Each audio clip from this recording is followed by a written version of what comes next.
I'm Carole Taylor. On this episode of Journal, I want to introduce you to a woman I have tremendous respect for, Krista Thompson. For 16 years, she was the president and CEO of Covenant House Vancouver. That's an organization supporting youth aged 16 to 24 who are experiencing homelessness. And that means they may live on the street or in cars or occasionally find a bed with friends, but they've no place they call home. Sometimes they've been kicked out of their homes. Sometimes they've been forced to run away because of abuse. Covenant House is there for them 24 hours a day, 365 days a year.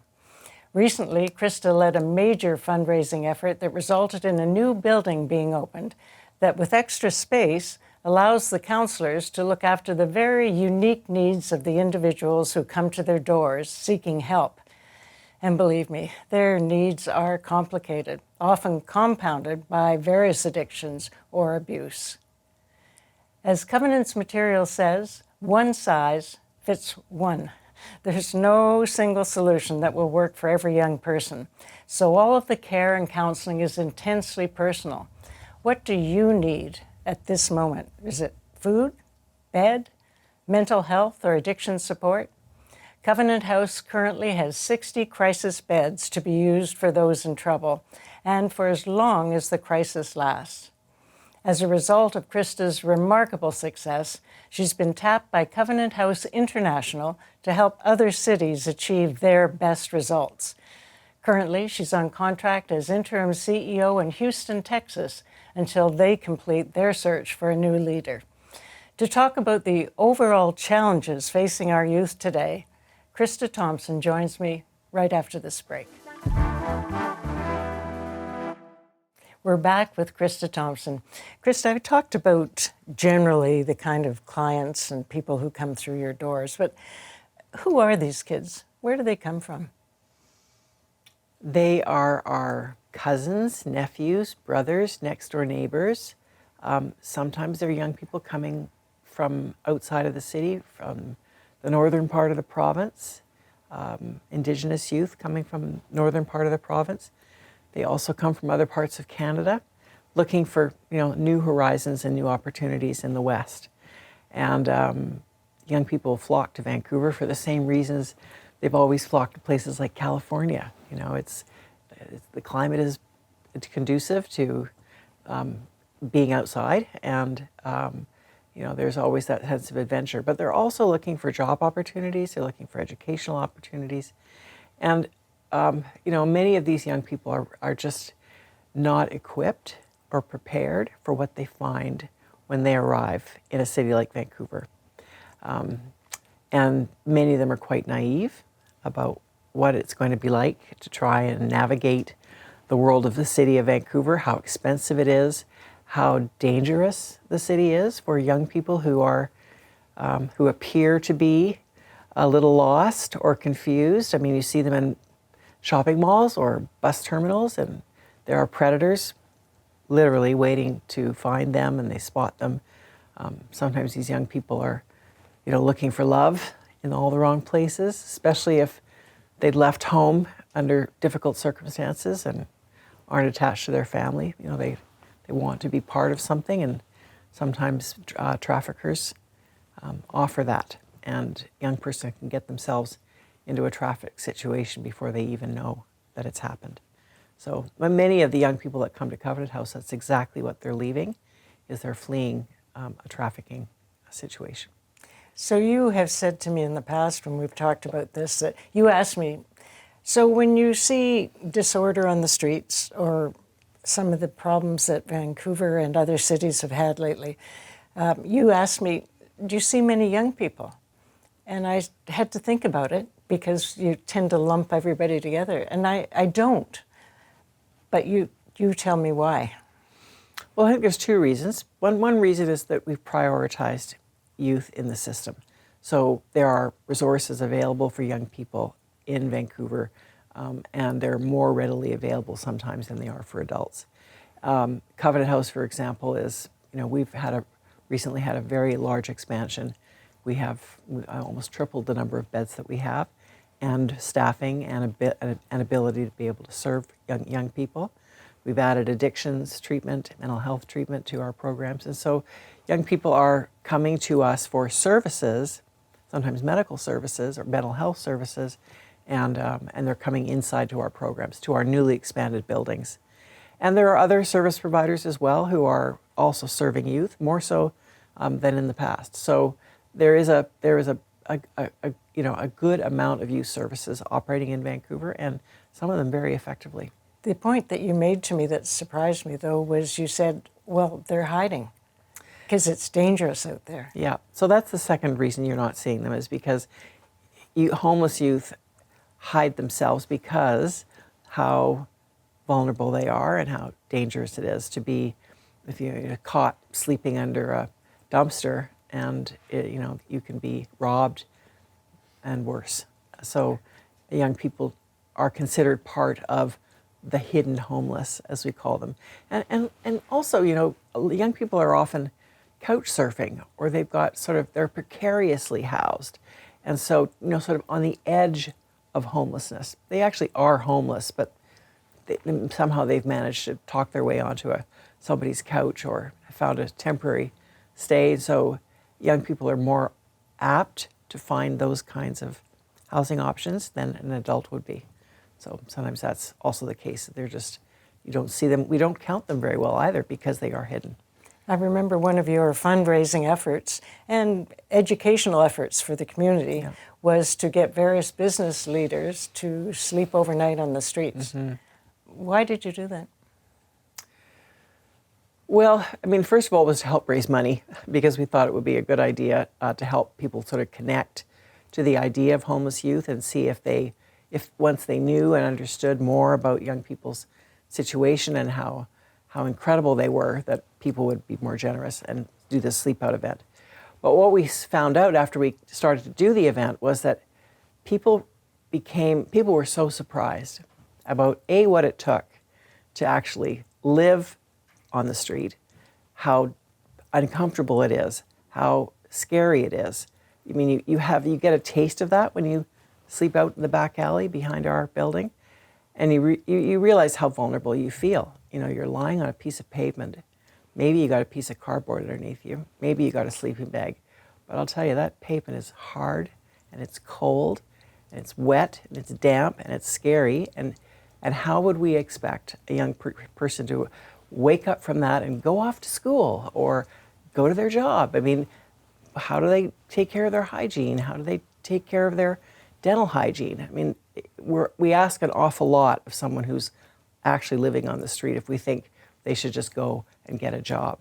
And I think part of what we found with the folks who would come to our sleep out event was that it dispelled a lot of the myths around why young people are on the street and how much help they actually need to get away from there. What myths would you say you dispel? They should just get a job. Why don't they just get a job? Gee, that they can feed their dog. How come they can't feed themselves?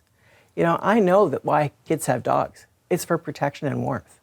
And sometimes that's the only friend they have. So that's why they'll feed the dog before they'll feed themselves. And that we see that all the time.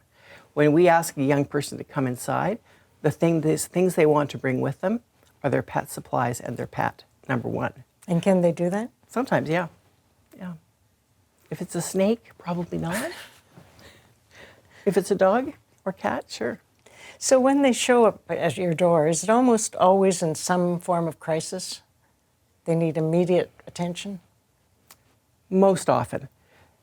But you have to know that in order for a young person to actually show up at our door, usually there's been some kind of contact before they do that. Because it's a scary thing to show up at a door to a place called Covenant House where you don't know anyone, you don't know what our agenda is or might be, and you don't know what you're going to find once you get in there. So what we do to connect with young people is we have street outreach workers, And they go out with a backpack on their back. They go to all the places in the city where we know young people are, where they hang out, where they're hiding as well. And we connect with them with an offer of service.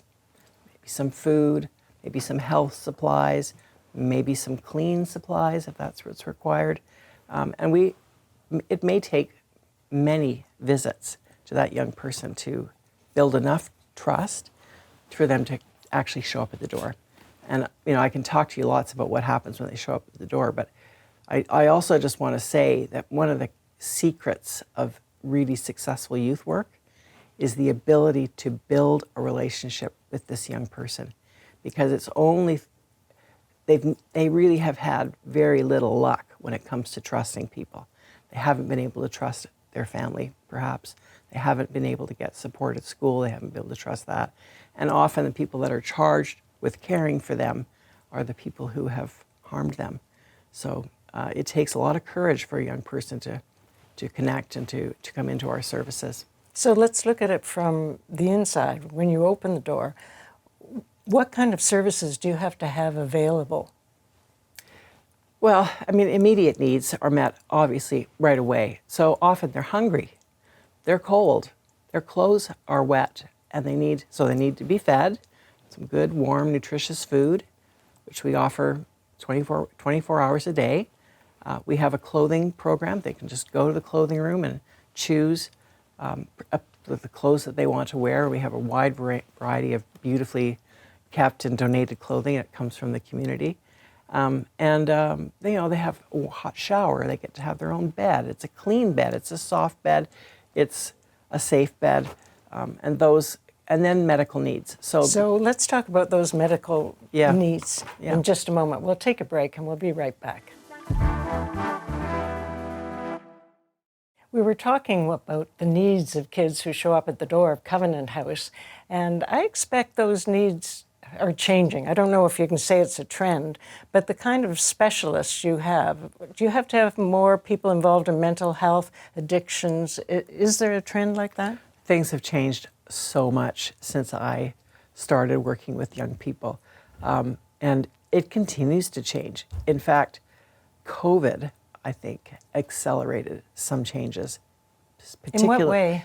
Well, the level of anxiety that exists in young people today, post-COVID, is far more prevalent than we saw before. So more young people are suffering from, anxiety to the level that they need care, they need treatment, and that's new. We're in this storm of, illicit drugs, coupled with mental health, coupled with a shortage of housing, and this perfect storm has arisen to really kind of leave so many people without housing and without resources. So when a young person comes to us, they literally are often coming just with the clothes on their back, and they've escaped, whether it's from a traffic situation or it's from family, or they've been asked to leave their family home for whatever reason, and they need the basics covered. So that's what we do. The first week that they're there, we want them to rest, we want them to get fed, we want them to have some good sleeps and start to sort of feel that they can at least take a breath, because so many of these young people are in survival mode all the time. So to have a respite from that, to know that they're safe, to feel safe, well fed and slept, makes a huge difference. So after a week, maybe two of that kind of respite sort of time with a young person, now they're starting to be ready to talk about, okay, so what's next? And here's all the services and all the opportunities that we can offer you here at Covenant House, no matter what you'd want to do. Do you want to finish high school? We can help you with that. Do you need tutoring to help you get ready for your classes at high school? We can help you with that. Do you need to see a physician about a specialist issue? How's your dental health? Many young people haven't smiled for a long time because their dental health is so poor. They're embarrassed about their teeth, and that hinders not only connection, but it hinders their confidence in a job interview, that sort of thing. So some of these basic things that we would never imagine for our own kids are things that these children need. So once we've gotten them to the point where they're calmer and they feel more rested and they're well fed, now we start talking about, okay, what are you dreaming about? You know. Do you offer these kids spiritual help? Do they need spiritual help? That's a great question. Yes, I think in a way that everyone does who's has such challenges in their life, like to feel that they're totally alone, that there's no sort of that they're totally alone, that they have to do things by themselves, I think is hard. Young people, I think by nature, we have some element of spirituality. So we don't have any particular religion that we work with, but young people are often seeking answers about that. So we have a pastoral counselor who helps young people kind of connect to whatever spiritual practice they might be attracted to. That might be yoga, that might be Buddhism, that might be Christianity. Our pastoral counselor can provide information about every spiritual practice going and help that young person connect to those resources if they wish. I would imagine that a lot of these kids are in mourning. They've seen their friends die. Yeah, well, we've talked about this in that, you know, we do have a sacred, we call it a sacred space within our building. It's a sort of a meditation space, really, more than anything. But often, what we're doing in that space is we're helping young people grieve the loss of a family member or a friend, and often that loss is because of the opioid epidemic or suicide, which is another very prevalent issue within the homeless youth population. So yes, grieving and loss is part of these young people's journey often. You mentioned opioids, Yeah. fentanyl. What a disaster. You're now, at the moment, working in Houston, but because of your contact with Covenant House International, you've helped various CEOs in different cities, and so you hear stories across America as well as Canada, which you know. Are they all similar? No, you're so unique, and it's very interesting. I'm always surprised to see how unique each city is when it comes to the issues that they're facing and the severity of issues they're facing. For example, I mean, I've been working in Vancouver for, decades, and in the last 17, 15 years, opioids have been a factor in terms of the health of our young people and some of the barriers and challenges that they face. And obviously in the last 5, 10 years, I mean, it's catastrophic what is happening with the fentanyl crisis in Vancouver and British Columbia. I mean, we just listen to that annual count of deaths and we realize that opioids are taking more people than many of the major diseases that we all deal with. When I go to Houston, they are not seeing the fentanyl crisis at the level that we are in Vancouver. In fact, it's not something that's really on our radar, even in terms of treatment programs in some cities. California and others, yes. Houston, not so much. I don't really know exactly why, Carole, because who knows what drug traffickers are thinking about where they want to set up business. And sometimes it's law enforcement is tough and they don't want to mess with Texas. That's what's one of Texas's slogans. Don't mess with Texas. And maybe that's what, we've actually created a barrier around the state to preclude that disaster. But, there are other issues that we're facing in Houston. I mean, gun violence is probably, the most dangerous thing I can think of that we're facing with young people in Houston. It's a open carry state. And, guns are very much part of the culture in Texas. And most people, are very comfortable carrying them. But what happens is young people get angry at each other. There's a fight, there's something. And instead of throwing a rock, they pull out a pistol. You've really had so much time watching the trends and changes. When you talk about the services you offer, it sounds perfect. Does it work or doesn't it work?